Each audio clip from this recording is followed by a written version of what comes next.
Now at 5, the Miami, Oklahoma School District begins work on projects to construct 2 new buildings. Plus, a new clinic in Joplin opens with a focus on patients 65 years old and up. And the 4 states' most watched news starts now. A major shift in border security. I'm Deborah Alfarone in Washington with President Biden's latest plan and his. The Miami, Oklahoma School District today began work on 2 new construction projects. This is KOAM News at 5. I'm Dow Quick. One of those projects is a new central office. It'll be built at the current site of the Health and Wellness Building near Nichols Elementary and will house administrative offices and the school board meeting room. At Miami High School, the district is building a secondary classroom that'll include new locker rooms and updated weight room and a new accessible entrance for all students. Funding for COVID-19 has grown, so this third allocation is the biggest, and we go through and we budget for different needs. So we've budgeted for cleaning and sanitation, we have some personnel, we've done student transportation, but construction is one of those areas that we can use those funds for. The classroom addition will cost $2.1 million and is paid for by the American Rescue Plan. For the administration building, the district sold old buildings to cover $1.2 million in cost. There's a healthcare option in Joplin for older residents. Mercy today held a ribbon cutting for its new Mercy 65 Prime Plus clinic. It'll focus on serving Medicare patients, those 65 years old and older. Officials say it provides a more intensive primary care experience, which is frequently needed for seniors. Geared towards our 65 and older patients. We know that they have unique needs, and so the idea was to make a space that's a little bit larger, not as compact. Oftentimes they'll bring their family with them, so we want to make sure there's room for their family to join them and just have a little bit more focused time with the physician. The clinic's at 2216 East 32nd Street between Rangeline and Connecticut Avenue. Let's check in with meteorologist Sam Lane for a first look at the weather. Thank you very much, Dow. It's been a beautiful day across the area. Lots of sunshine, very few clouds, a little bit on the cool side, but that's typical for January. Right now, radar is all clear. And over the last 36 hours, we've basically been on a little bit of a roller coaster, getting up into the upper 40s during the afternoon, then dropping down to near freezing or below freezing at night. And that's the way it's been today so far as well. If you're heading out this evening, you'll need a jacket. Temperatures dropping through the 30s, 42 at 6, 37, and then 33, and then all the way down to 28 by tomorrow morning. Taking a look down the lane, we're going to have some chilly mornings. We're also going to have some Saturday morning showers to talk about, and then also maybe a little bit of a winter type system in our extended forecast. I'll have all the details on that coming straight up. See you soon. Lawmakers in the House have adjourned after another day, failing to choose a new speaker. 4 more votes were held today, now a total of 10. In all of them, Republicans were unable to come together to choose a candidate. House GOP leader Kevin McCarthy met with some holdout Republicans, offering them deals to win their support, but the offers have yet to persuade a single anti-McCarthy member to switch their vote. President Biden announced a major shift in border security in the face of record numbers of migrants flooding into the U.S. As Deborah Alfarone reports, the president is also planning his first trip to the southern border since taking office. Migrants gathered in Mexico border towns fearing a crackdown on crossings into the U.S., a move President Biden confirmed on Thursday. We can't stop people from making the journey, but we can require them to come here in an orderly way under U.S. law.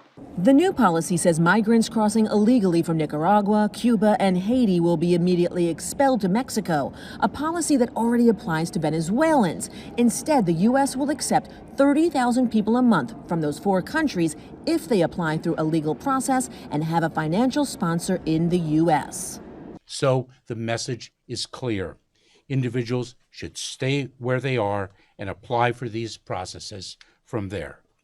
President Biden has been under intense pressure from Republican leaders as illegal crossings increase to record levels. And the president is planning a trip to the border on Sunday, where thousands of migrants try to get into the U.S. each day. The president will visit El Paso, Texas, where shelters are overflowing, leaving crowds of migrants to sleep on the streets. Florida is also handling an influx. Just since the weekend, hundreds of Cubans have made the dangerous trip by sea to the Florida Keys. Our Border Patrol is working their butts off trying to keep us safe, and the Biden administration is basically telling them, no, your job is to process more people through faster. President Biden says the real work is up to Congress, calling on lawmakers to enact a full immigration plan to fix a broken system. Deborah Alfarone, CBS News, Washington. Buffalo Bills football player Damar Hamlin spoke for the first time today since collapsing on the field on Monday. Doctors at the University of Cincinnati Medical Center say there's been substantial improvement in the 24-year-old's condition over the past 24 hours. Hamlin collapsed and went into cardiac arrest during Monday's game against the Cincinnati Bengals. Doctors say more tests will be needed to determine the cause of his cardiac arrest. Thousands of faithful packed St. Peter's Square today as Pope Francis presided over the funeral mass for his predecessor, Pope Benedict XIV. Francis was the first sitting pope to preside over the funeral of a retired pope in church history. About 50,000 people paid their final respects, including cardinals, bishops, and priests from all over the world. Benedict stepped down in 2013, the first pope to retire in 600 years. Still ahead, the future of technology on display. A new concept car from BMW that changes colors. I'm Michael George with a look at the latest tech being revealed at CES. And next in Health Watch, we're going to learn how ping pong is being used to help Parkinson's patients. Topping today's Health Watch, scientists are finding success turning brain cancer cells into a working vaccine. Doctors at Brigham and Women's Hospital say they took glioblastoma cells in mice and used gene engineering to turn them into a vaccine that both eliminates tumors and provides long-term immunity. The hope is to develop this technology to make a cancer-killing vaccine effective in humans. An unusual therapy for Parkinson's disease is gaining popularity. Meg Oliver shows us how the game of ping pong is helping patients with that neurological disorder. 3 years ago, Robin Seltzer was diagnosed with Parkinson's disease. The once athletic 67-year-old symptoms were so bad he could barely get out of bed. I lost 70 pounds. I was flapping. Along with physical therapy and medication to manage symptoms like tremors, stiffness, and slowness, Dr. Alana Clark at Hackensack University Medical Center offered a surprising option. When your doctor first said you should do ping pong, what was your reaction? My reaction was, how could that help anybody? Dr. Clark co-founded the New Jersey chapter of Ping Pong Parkinson. It incorporates a focus on balance, hand-eye coordination, and the rhythm or pace of reciprocal play. So it really hits the trifecta of physical, cognitive, and social activities. Every Tuesday night in River Edge, New Jersey, Parkinson's patients, or pongers as they're called, play with volunteers of all ages called hitters. When I start up, I'm a little stiff, my shots are a little bit off, my timing's a little bit off, and I'm a little bit frustrated. And then after about 15 or 20 minutes, suddenly things kick in. How long does that last in terms of feeling a little bit looser and more relaxed? I'd say it lasts at least a couple of days. The goal is to improve attention, movement, mood, and social connection among people striving to outpace a progressive disease. It's kind of opened me up to new experiences. Like I've thought over the last few weeks, maybe I could get back on skis. You know, even if it's just going down the bunny slope, I really miss that. Robin told me he finds ping pong so intoxicating, he is training for next year's World Championships. When you look at how much his physical condition has improved in the 8 months he's been playing, you can bet he'll make it there. Meg Oliver, CBS News, New York. Parkinson's disease is more common in men than women and impacts 1 in every 100 people aged 60 and older. A study by the National Institutes of Health found children in poor urban areas were twice or more, or up to 3 times as likely to have asthma attacks caused by air pollutants like ozone and fine particulate matter compared to children living outside those areas. The study adds to the evidence that reducing air pollution would improve health. And procrastination among students is linked to depression, anxiety, and stress. A Swedish study of more than 3,000 university students found those who scored high on a procrastination scale also reported more health issues down the line. Even physical ailments, including poor sleep and body aches, increased. Experts say procrastination can be a red flag of larger mental health issues. And that is a look at today's health news. A little bit later, a look at the latest jobless numbers from the Bureau of Labor Statistics. And we're going to be looking at the weekend forecast, which has some showers in it. We'll have all the details when we return.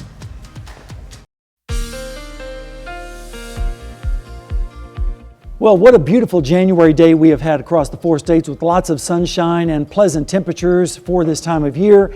And it looks like it's going to stay that way for another day, and then things are going to change just a little bit. Let's take a look outside right now at Indigo Sky Casino and Resort in Seneca, Missouri.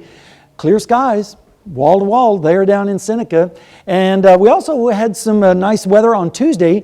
And Ms. Vergie Wing of Pittsburgh sent us this picture of a bald eagle sitting right there on the limbs near her home, near Kansas Crossing over there in Pittsburgh. So the Eagles are enjoying the nice weather as well. This afternoon we made it up to 48 after starting out at 30, which was above the normals of 44 and 25, nowhere near the records of 71 and -5 back in 1959.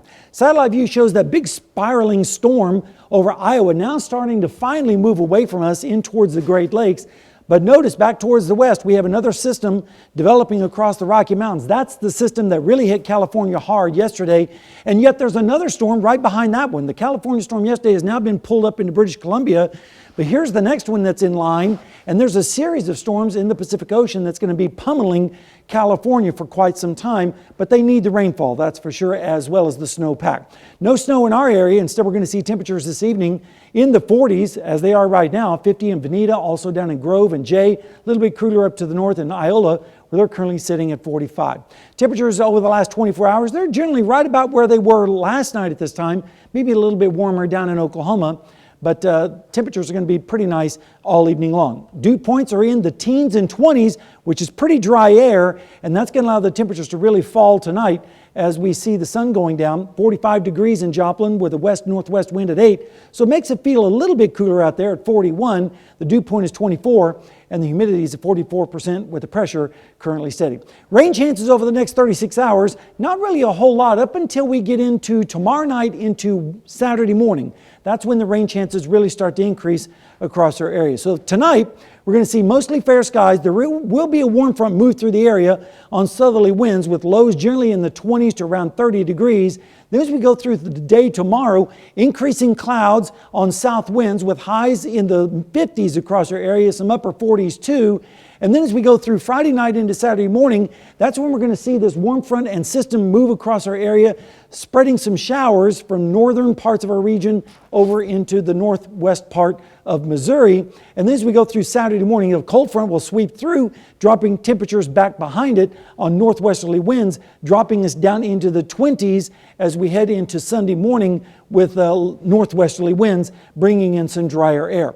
Rainfall amounts, don't get too excited. There's not going to be a whole lot with this system. Very light amounts if you get any rainfall at all. And again, the best chance of that is going to be up towards the north. Over the next week, we're going to see system after system swing by. A lot of these are going to be dry, except for the one on Saturday. And we're going to stay in the mild air, especially as we head towards the early part of next week. We're going to see that mild air start to build into our area. Over the next 7 days, 54 tomorrow, 35 is going to be at midnight on Saturday, dropping into the 20s on Sunday morning. But look at that, 50s next week with another chance of rain as we head into Thursday. We are in January, but it's looking like spring in a lot of ways. It's starting to look like spring, right. But don't worry, winter is going to come back. I have no doubt of that. Sam, thanks. A state of emergency is in effect in California as a powerful storm pounds that state. 2 deaths are already blamed on the storm, including the death of a toddler. The system, which is known as an atmospheric river, brings with it strong winds and nearly a foot of rain in spots, knocked out power to nearly 200,000 homes and businesses. Coming up, the future of technology showcased at CES. First, though, we honor a local veteran. H.T. James served in the U.S. Army and Navy from 1946 to to 1967, his hometown, Joplin. And we salute Chief Petty Officer H.T. James, a four-state hero.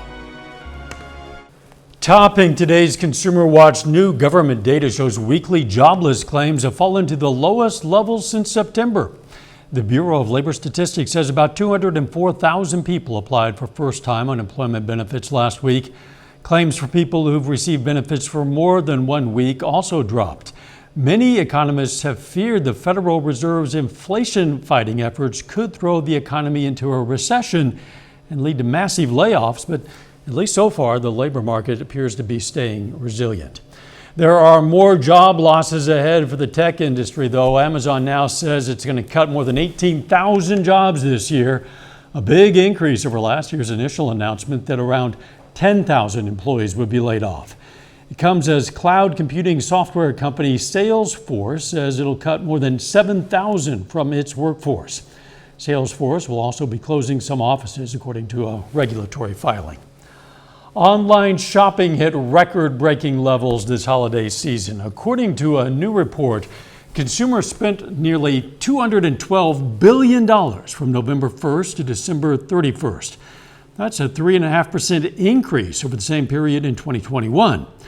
Despite high inflation over the past year, Adobe Analytics found that retailers offered steep discounts to lure customers this holiday season. CES is back in Las Vegas with thousands of new electronic gadgets and products being revealed, including lots of high tech for cars of the future. Reporter Michael George gives us a look. This electric vehicle can avoid any traffic jam. The Aska A5 is a flying car that travels up to 250 miles on a single charge. This is the company's working prototype, with plans to start selling them in 2026. BMW is showing off a new concept car that talks. Right, D?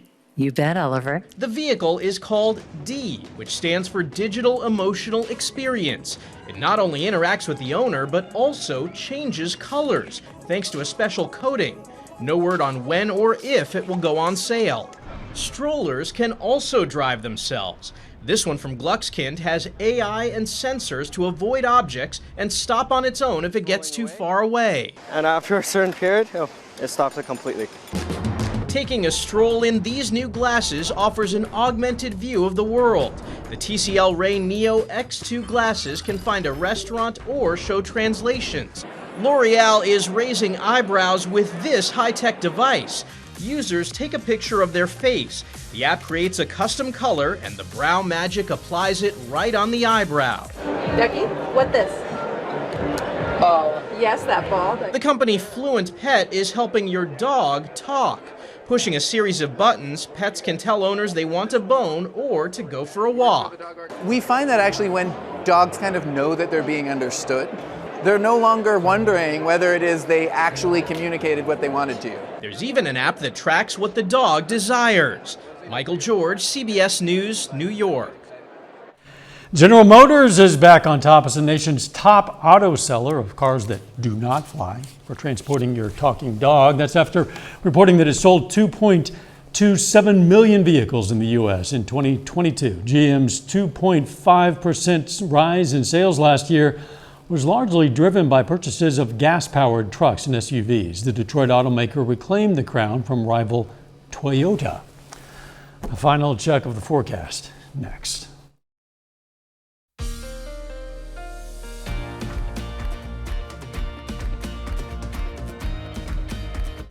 Up next on the CBS Evening News, new details on the murders of 4 Idaho college students. Then on KOAM News at 6, authorities in Wheaton, Missouri search for a suspect in an armed robbery. Plus, we're going to hear from Kansas Governor Laura Kelly on the upcoming legislative session. And we'll have highlights from the opening day of the Kaminsky Classic at Joplin High School. Stay with us for the CBS Evening News and then KOAM News at 6. The weather for January, relatively mild. Cannot complain one iota with the temperatures in the 50s and lows in the 30s, not too bad. Some showers on Saturday and then maybe another round of rain on Thursday. Some of that rain could switch over to some light flurries or snow on Friday morning. Still up in the air about that still. But hey, not too bad for January at all. We will take it without a doubt. Thanks for joining us. The CBS Evening News is next. And of course, we're going to be right back here for KOAM News at 6. We'll see you then. Let's make it a great evening.